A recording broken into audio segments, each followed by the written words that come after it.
যে নারী প্রতিদিন সকালে ঘর ঝাড়ু দেওয়ার আগে দুইটি কাজ করবে ওই নারীর কপাল খুলে যাবে। বর্তমানে আলহামদুলিল্লাহ নারীরা অনেকটা দিনের পথে চলে এসেছে, তারা এখন আলহামদুলিল্লাহ সঠিকভাবে চলার চেষ্টা করে, সঠিকভাবে চলার ট্রাই করে। আমরা বিশেষ করে সকালবেলা ঘুম থেকে ওঠার পরে ঘরটাকে ঝাড়ু দেওয়ার ট্রাই করি। ঘরটাকে ঝাড়ু দেয়, বিশেষ করে মা বোনেরা যারা আছেন ঘরটাকে পরিষ্কার পরিচ্ছন্ন রাখার জন্য ঘুম থেকে ওঠার পরেই ঘর ঝাড়ু দেয়। এই ঘর ঝাড়ু দেওয়ার আগে কিছু কাজ করতে হবে। দুইটি কাজ যদি নারীরা করতে পারে ওই নারীর কপাল খুলে যাবে। এক নাম্বার হচ্ছে ফজরের সালাত আদায় করা। ফজরের 2 রাকাত ফরজ নামাজ আছে না নাই? ফজরের নামাজ কয় রাকাত? মোট হচ্ছে 4 রাকাত, 2 রাকাত সুন্নত, 2 রাকাত ফরজ।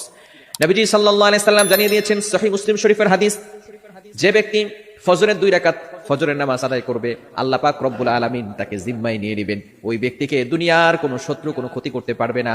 আল্লাহ পাক রব্বুল আলামিন নিজে পরের দিন ফজর পর্যন্ত তাকে হেফাজত করতে থাকবে। আল্লাহ পাক রব্বুল আলামিন তার জিম্মাদার হয়ে যাবেন। আমরা অনেকে সকালবেলা ঘুম থেকে উঠেই নামাজ না পড়ে ঘর ঝাড়ু দেই। ঘর ঝাড়ু দেন, তাতে কোনো আপত্তি নাই, পরিষ্কার পরিচ্ছন্ন থাকা ভালো। আত্মহুরু শাত্রুল ঈমান, পবিত্রতা হচ্ছে ঈমানের অঙ্গ।